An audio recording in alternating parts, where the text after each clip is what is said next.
welcome to an open reading live tonight. I'm super excited to have all of you here. It's the first time I've seen a lot of you in a very long time, so I am absolutely thrilled, like over the moon. As a graduating senior, this means a lot to me, as I know that I won't be on campus next year to see you all and bring you all together over poetry and prose like I do every week at Wisteria. So I'm gonna miss you a lot. So I hope that you all enjoy this evening. Hopefully I won't cry or get too emotional. I'll try and keep it composed. But if you would like, there's copies of Wisteria from last year in 2017 out on the table. There's also buttons that we made this year, so if you want to carry around your own little Wisteria memorabilia, then you can go out and get that from the table. And if you have any questions about getting involved with Wisteria, please reach out to me, Sonia Grace Kanicki, who next year will be the editor. Currently, our vice editor is Natalie Kolosicki. She lives in North Carolina right now, so she couldn't be here with us tonight, sadly. And Sonia Grace Kanicki also lives in Pennsylvania. So shout out to them who aren't here tonight, but would have been if things were different. Oh, and Martha Berkheimer, who is our review board manager, is also someone you can reach out to if you have any questions or are interested in learning more. So tonight we have 5 scheduled readers that I hope would kind of break the ice and get us introduced to what tonight is all about. So I will go first. Following me will be Dorian Young. After Dorian Young will be Martha Berkheimer, and then it will be Say Jallo. Yes, am I saying that right? Perfect. And then Michael Barnhart to end it off, and then we will open up the floor to anyone. So are there any questions or concerns before we get this show on the road? Yes, I will. Okay, so I will go first. And this is a poem that I wrote. It's called She Said. She said, we said, it wasn't a good idea to text him back, to call him back, to accept his follow request. She said we agreed, but she shackled me in the chains of this promise I could not break, threw me behind bars to keep me in, to keep him out. To protect me from the temptation, she poisoned my every glass of memory, tainted them with foul elixirs that made my blood boil. And in all her quest to bind me, to hide me, and cleanse me, it worked. My heart blackened by the influence, with a promise chained to me as I jump overboard. Weighed down by cold metal to drown. And now she shows her face to the world, seeking revenge for my lost soul. And now I will welcome Dorian Young.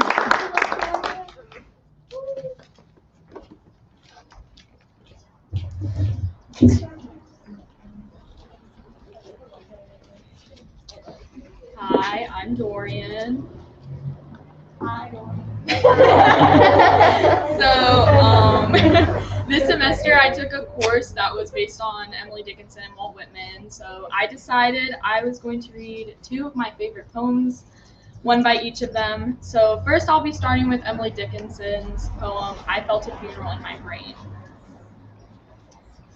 I felt a funeral in my brain, and mourners to and fro kept treading, till it seemed that sense was breaking through.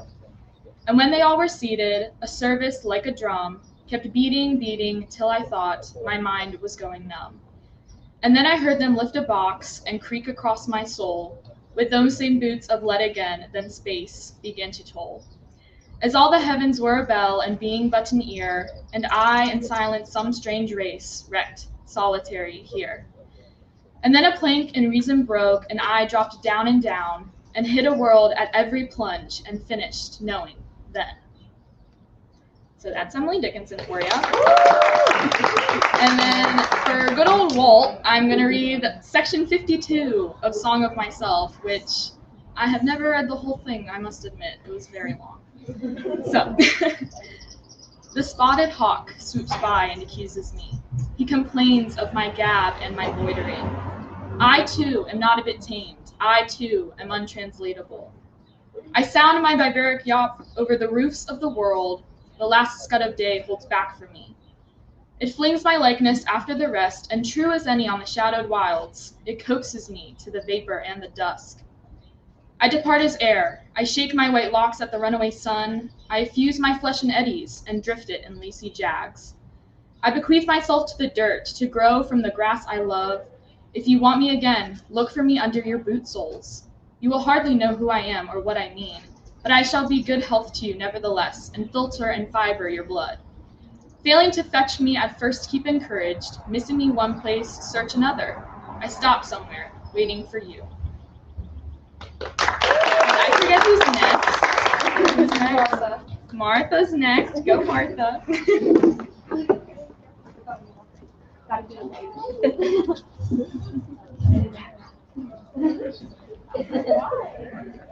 Hello. Okay, so I'm gonna be reading a poem called "The Spill" by one of my favorite poets. His name is Kyle Guante Tran Mira. So yeah, here we go. The Spill. They fell upon us softly, leaves rustling around landmines, a blade buried in wet soil. Starving for the essence of our love, they enveloped us. First a few haunted homes on the outskirts of town, then into the proud city itself, then spreading, like a spilled can of burgundy paint across the map, swallowing. Appetites attached to talons, blue-white fangs in children's mouths, wine always escapes its cup one way or another.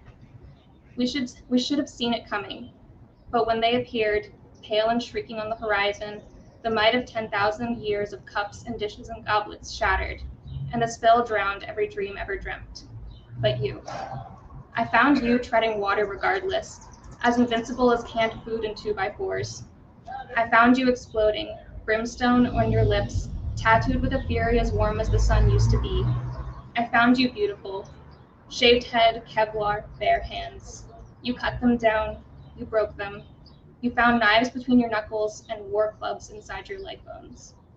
I still remember how the ghost of a smile flickered across your eyes when you leaned in close and whispered to me, "Take the shotgun. I want the fireman's axe.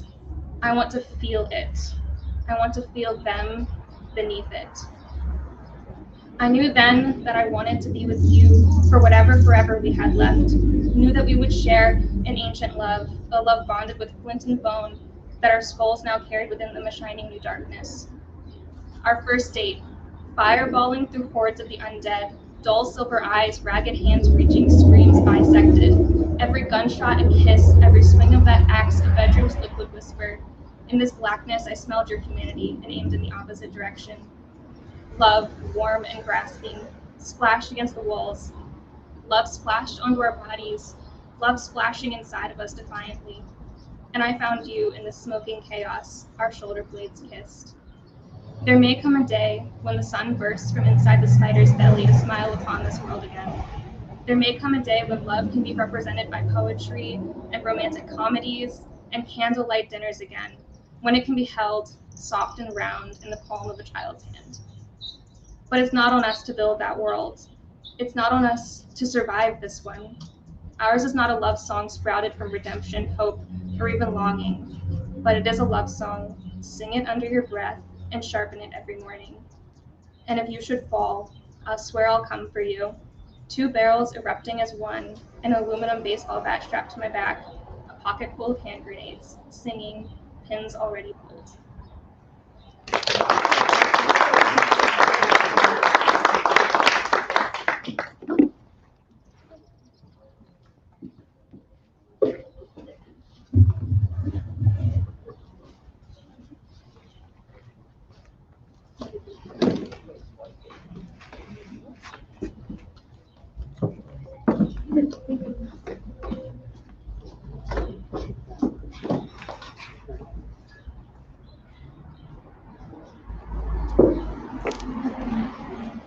Hi, I'm Faye. And today I'm going to be reading 2 poems I wrote. The first is called "The Times I Could Have Left But Didn't." I bound my hands with flowers. I filled my shoes with lead. All those times I almost left, but stayed with you instead. I made it look so simple, the nailing of feet to floor.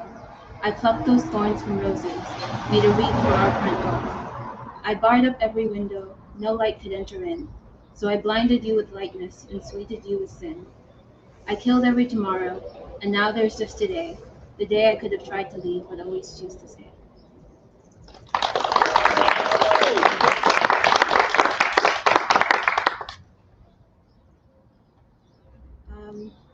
And this one's called Bipolar 2. My lovely psychiatrist doesn't like me too happy. My darkness makes her worry, but she's scared of my spangled mind. She pounces on those days I bound in bright and breathless, 11 on a scale to 10, no thought flying in a straight line. She weighs me down with lithium. Did you know a single gram? Far it weighs 100 pounds. My blood runs silver, but I'm fine. Now that my body's heavy, I sink like a stone. A safe 3 out of 10. A feathered kite with a razor line. Thank you.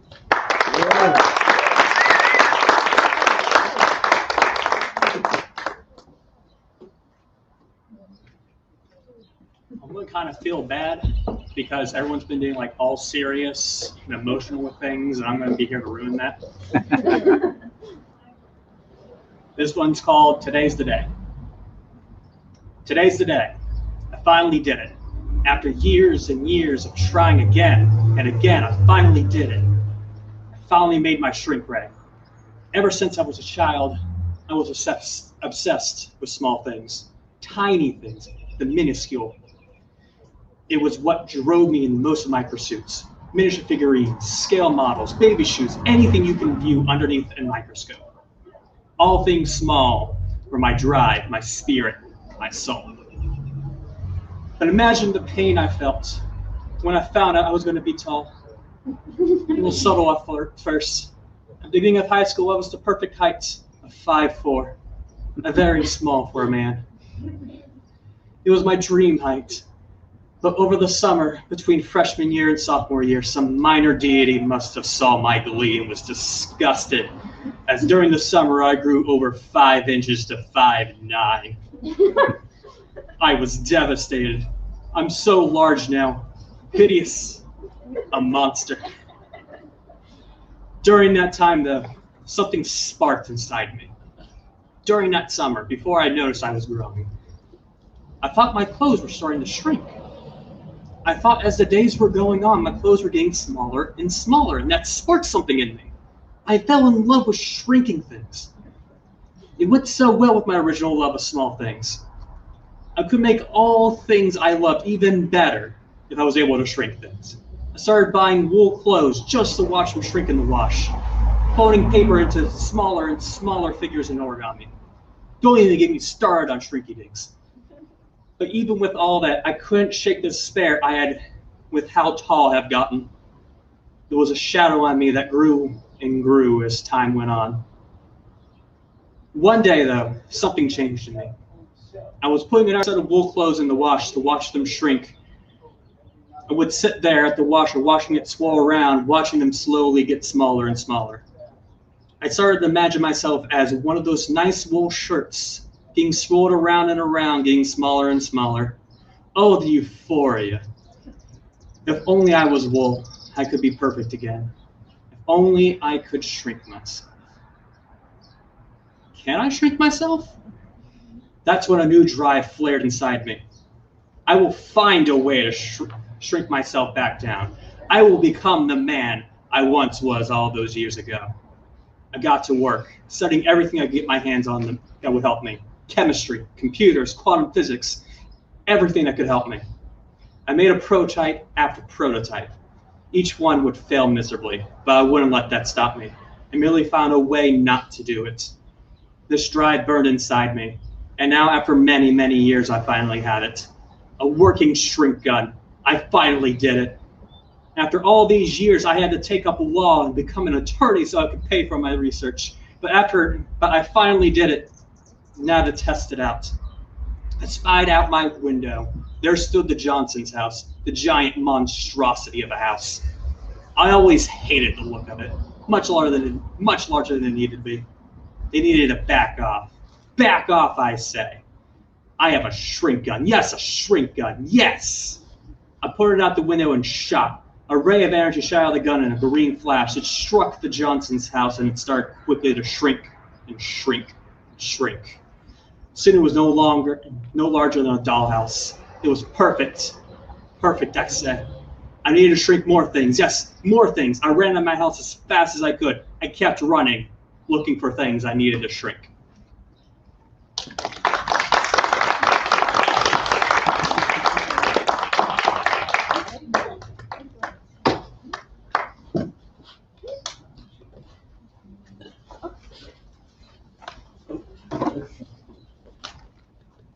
Hi guys, I'm going to read a little bit too, if that's okay.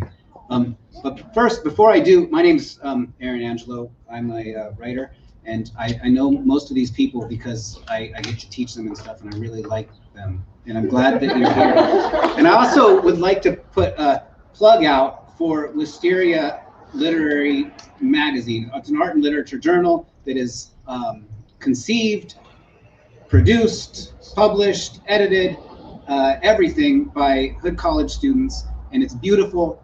There's one, I've seen the PDF. I don't know if I'm supposed to have seen it, but I saw it. And I read the writing, and it's extraordinary, and I've seen the art, and it's extraordinary, and I'm so proud that my institution, the students in my institution, have been able to produce something so amazing. So congratulations to all of you. Thank you.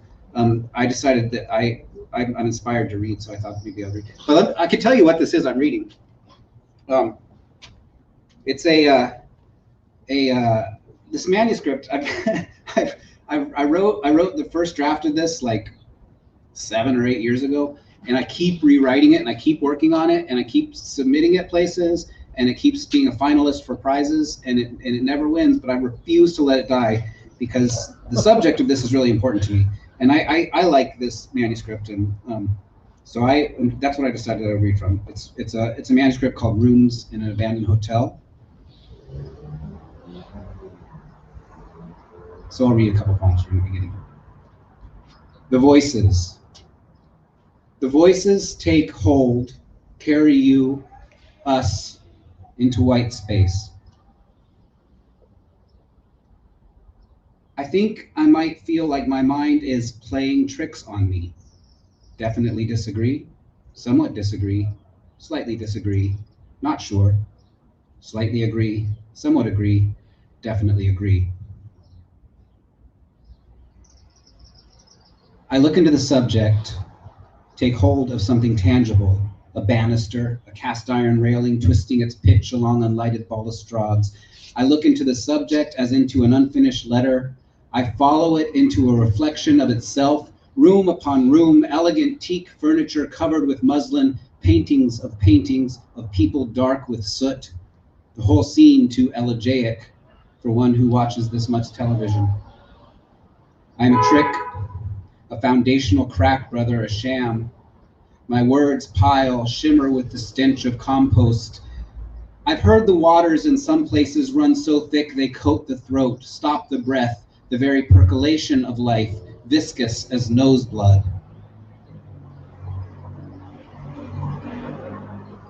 I reply hurriedly, as if I've planned a particular set of words. Sure, our mind's not right, but really, aren't we just rabbit pelts on a footstool in an old man's garage? Aren't we catalogs in a recycle bin next to a bank of mailboxes? Aren't we shoes piled in the back of some old pickup truck? Never, in my wildest calculations, could I have assembled an atomic model more meticulously stacked, more conspicuously agitated, more cogent than this, my pile of shoes.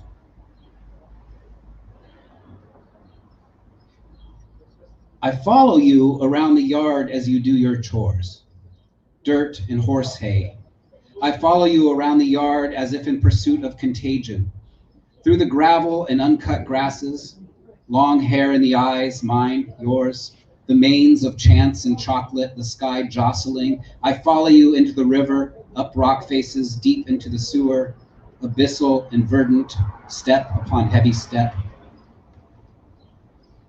In winter, there are fires to tend, coal in the basement, cords of sappy pine, cords wrapped around the posts of the corral, fennel-flavored waffle cookies echo from the depths of this dirt-clawed hole. I follow you into the darkest parts of the barn. The magpies make a horrible noise. The horses start and back up. I follow as far as I can. You go.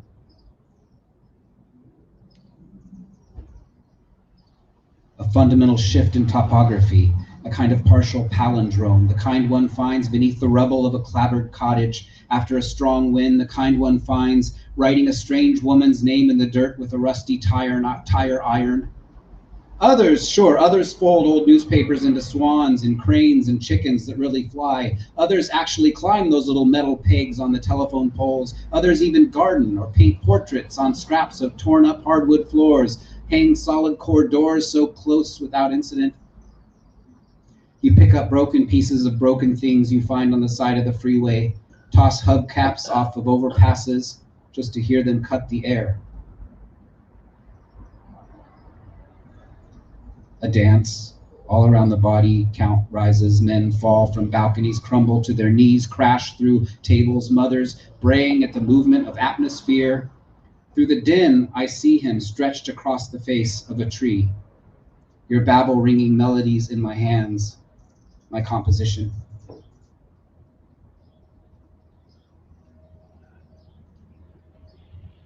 If I could, I would take off these leather gloves and touch your bearded face. Would be the elder with wine and direction, cuttlebone and window blinds, break through the ticking, signal through time, absolve myself of my absence, of my blood-thick misdeeds. If I could, I would hurl myself southward, down to your little room, buy you coffee and eggs at some dingy diner. I would tell you about times before we knew who we were or who we are. I would direct atomic metals towards synapses, towards faltering communication. I would forge my own path through pulpy thickets. I would drink from unfiltered springs. I would forego self-imposed expectation, ice skating. I would hold your narrow hand as snow packed itself against the kitchen door. I would wither quietly.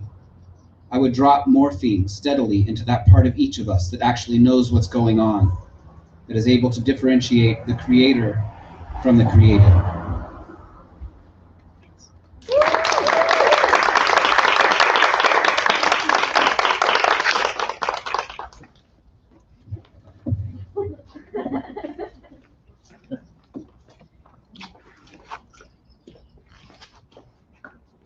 And with that, I will now open the mic to anyone who would like to read a piece. If someone would like to go first, like throw your hand up and I'll welcome you down here. Otherwise, would you like to come down? Sure. All right, awesome. Welcome. Brad, you have to introduce yourself.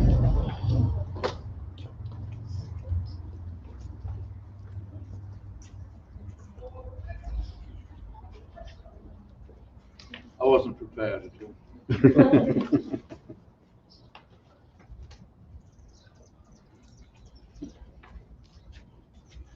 Good to be back at Sky Stage. As Aaron's going to wipe this mic down in between, I feel like I can show you my face. All right, my name's Rod Deasy. I'm a beat poet. I usually perform with a bass player and drummer. And in fact, I performed with a bass player and drummer 2 years ago with people from Hood. I'm trying to remember everybody's names, but I can't. Izzy, I remember.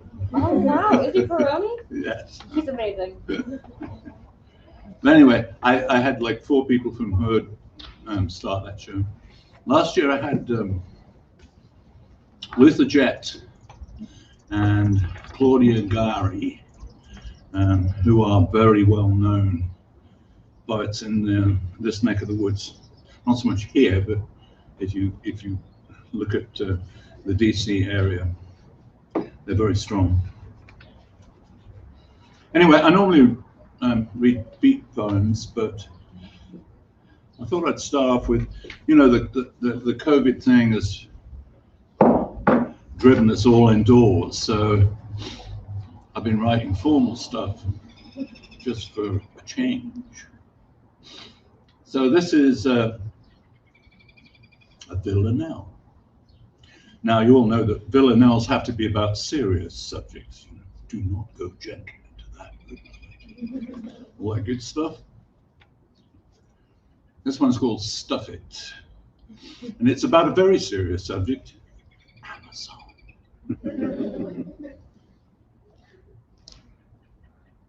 What can we do with all this stuff that drowns us deeper day by day? When will we say we've had enough? Our lives are crammed with baubles, fluff, smartphones that hold us in their sway. Well, how can we escape this stuff? It's like a skin that we must slough, grow strong without and toss away. We'll simply buy no more. Enough. Curbing the impulse may be rough. We'll try a few cold turkey days. Of course we don't need all this stuff. So we can't take it with us. Tough. We'll walk away and let it stay. Come on, we'll wait no more. Enough. We're done with talk. This is no bluff. Clearly, Amazon's not the way. It's long past time. We have enough. It'll be the death of us, this stuff.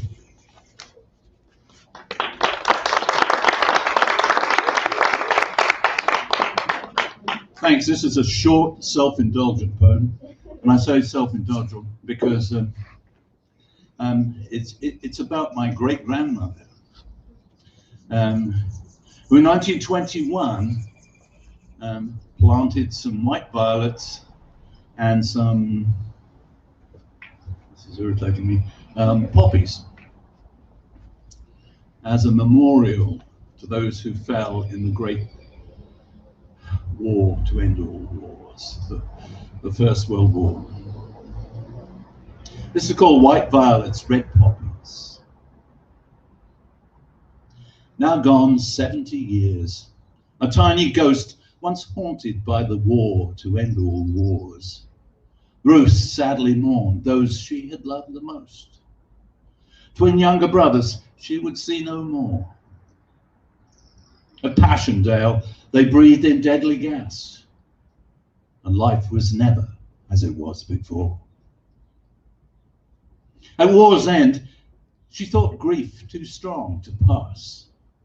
The poem In Flanders Fields spoke to her heart. On a bank down the lane, she pulled the grass and planted flowers to set her loss apart. Red poppies and white violets brought some ease. And as they grew, she felt that ache depart. Every year, her banks are alive with bees. White violets, a springtime scent sublime, while poppies splash scarlet beneath the trees, and still salute those fallen in their prime.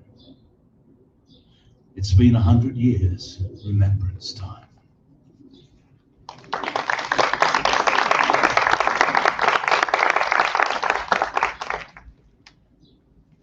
Thanks. I wrote that because I suddenly realized it was 100 years, and the violets that she planted and the poppies are still growing down the lane, well, where they weren't before.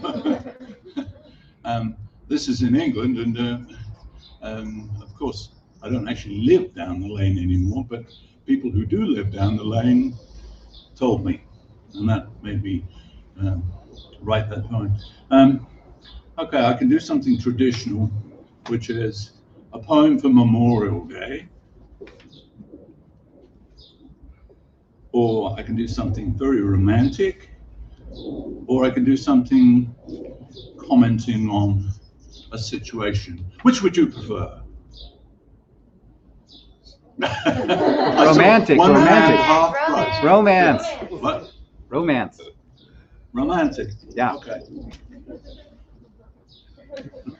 More about Amazon. There is nothing else to say about Amazon. We all know about Amazon. This is called Still Dancing in the Dream Spill. I'm fascinated by the borders between being awake and being asleep. As you fall asleep, there is a period called hypnagogia, where what you're thinking about when you fall asleep dumps into your dreams. When you are waking up, there is a period called hypnagogia, hypnopompia, okay, where your dreams spill over into reality, and notably audibly. You hear the things that you hear in your dreams going into your waking self or your waking reality.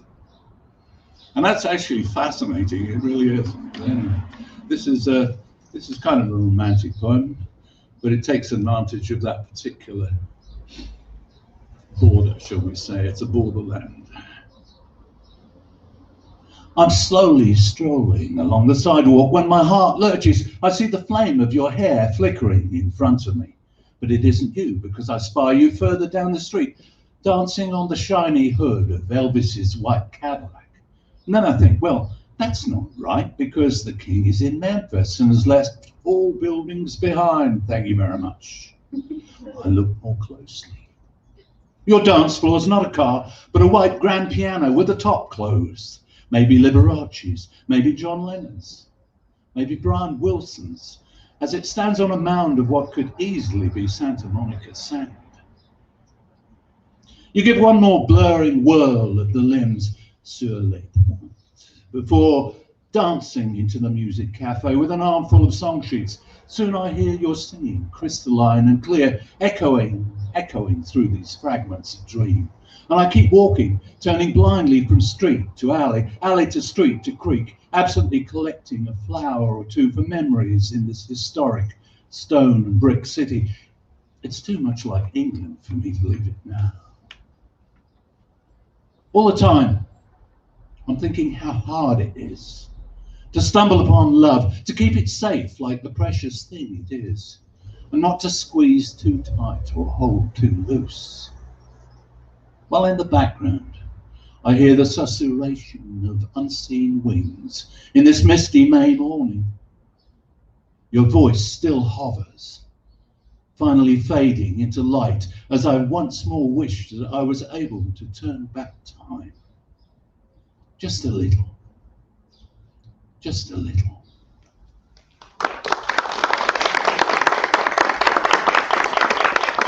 Thanks, I have a lot more, but I'm sure there's other people to be.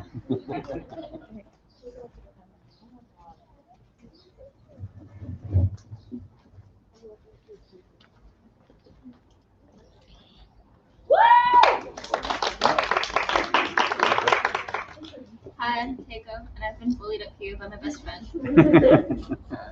You can all throw things at her, she's right there. This is a poem I wrote. It's called Candle Trick. When I was a child, I saw a family friend put out a candle flame with his bare hands, pinched it between his two fingers, smothered in an instant. See, he said, and he showed me his skin still smooth and undamaged. It doesn't even hurt. When I got home that night, I searched through the kitchen drawers for a birthday candle and a lighter, watched the flame melt the wax, and I repeated his words to myself. It doesn't even hurt. I burned myself, of course. The trick is to be quick, not letting that heat linger. I squeezed too tight, held onto the ember, and blistered my hand. I think I love in the same way, like a burning coal in my hand, holding on to the hope that if I am patient enough, if I can just keep it together long enough, I will have a diamond. And all the while, I've only been setting myself ablaze. I'm doing the trick wrong, but I still can't let go. Nice. Yeah.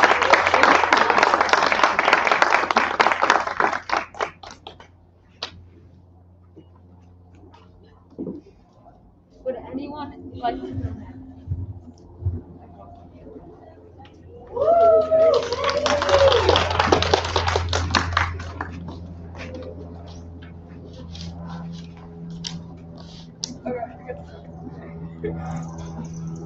Hi, I'm Maddie.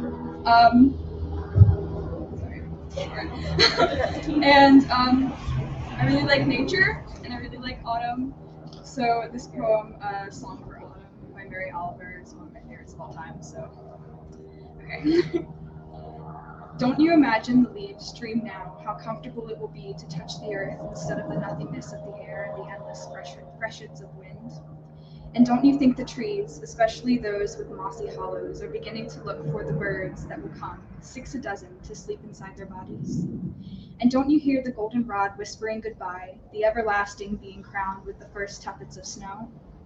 The pond stiffens, and the white field over which the fox runs so quickly brings out its long blue shadows. The wind wags its many tails, and in the evening the piled firewood shifts a little, longing to be on its way.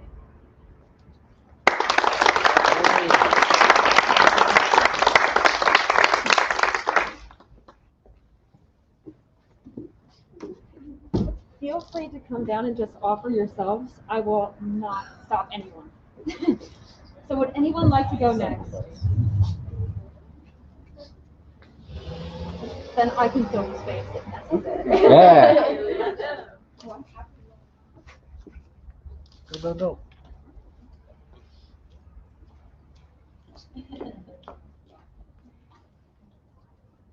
So this is another piece I wrote, and this will be published in the upcoming magazine, so keep your eyes out. Also, by the and also, I hope to get a picture with all of you before we leave, so like, don't run away too fast. So this poem is called One Night in September. Oh yes, I love this one. Sitting at a picnic table under a streetlight, a pumpkin smashes in front of us, spraying orange sticky pulp all over your green sneakers, all over my red shirt, where the warm colors bleed, creating a slimy sunset in front of a moonlit sky. The moon's wide open face stares down in shock. I pick the seeds out of my mud-brown hair, afraid to let something else stay and grow in me, wrapping me in prickly vines. I am not a patch for pumpkins. I am not a garden for flowers. I am not even comparable to a square of suburbanized land with its pre-described dimensions of grass and nature. Instead, I am akin to a graveyard with cracked headstones of German prayers, with calcified crosses, where corpses have briars on their necks, muffling their voices. Corpses with nails in their hands, whom always greet each other with a firm shake, despite the stabbing pain of their wounds, having been left to fester and rot. If I'm lucky, a pastor comes and takes the vines off the graves in the front row. Painfully, with a knife, he cuts through the green veil of the graves and exposes the headstones to the bleaching rays of the sun. He rakes up the dead leaves and cuts the grass, and he plants flowers of promises that he neglects to keep alive. So I pick the seeds out of my hair and leave them in your hands. I cradle the broken pumpkin in my arms and return it to my graveyard of decaying promises. Nice. And next up will be Martha. Yeah. That was so good. Okay. So this poem I'm reading is called Watermelon, and it's by Halsey, who's like one of my favorite singers. So Watermelon. He loves to bring me watermelon, spits in my mouth seeds, to grow inside my stomach like a thing that begs to feed. I lick his lips from watermelon spread across my cheeks, and that pink sugar Chelsea smile is hiding underneath. Now I devour watermelon, bouncing on his knee. I rock my body back and forth so he can feel the heat. I'm dripping like a watermelon, soaking through my seat. I bite my lip and suckle on the words between my teeth. And oh, the taste of watermelon, subtle but it's sweet. I kneel down on the wooden floor and beg him to proceed. He fills my mouth with watermelon. No one hears me scream. To overdose on sugar is more painful than it seems. My tummy hurts from watermelon. He can be so mean, but smiles like a gentleman and licks my body clean. And when there is no watermelon, only vicious weeds, he puts his finger in his mouth to taste the way I bleed. Now all I crave is watermelon every time I bleed.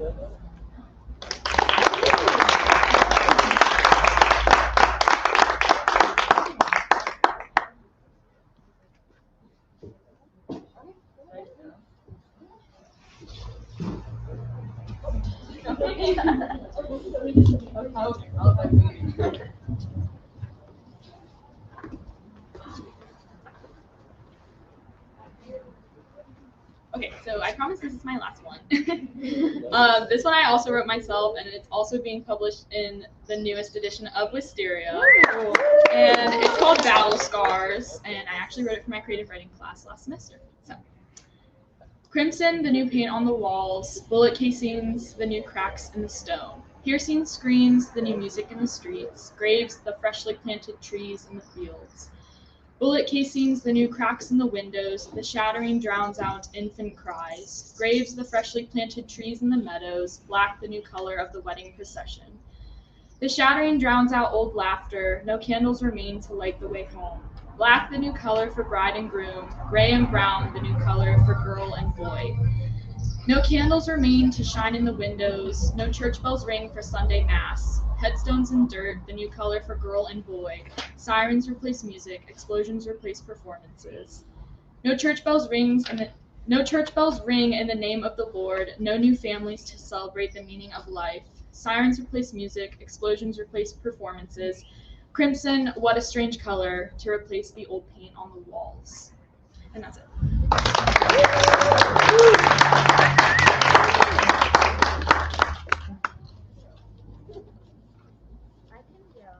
Yes, I can go. I will go. Should light the thing off. Yeah, maybe. That would be nice. Keep y'all healthy. Oh, yeah, that would be so lovely. My name's Elena. I got inspired because everyone was reading their poems that got published in the magazine. So I was like, oh, I'll just read mine. So watch out for it. What? You said make sure you still pick up the magazine. Yeah, pick up the magazine still. Okay, so this one is called A Love Affair. To the one who sits by themselves at the bar but does not come alone. You let passion drip down your throat, collide teeth with the lips of a bottle. A love affair, perhaps the antidote. You drink until it's caudal. Sorrow left in the bottom of a glass, regret left on the floor. Jack was just a hookup, lust but what you looked for. Mind over matter, sinking swim, leave the liquor on the shelf. You're not drinking to forget him, but drinking to forget yourself.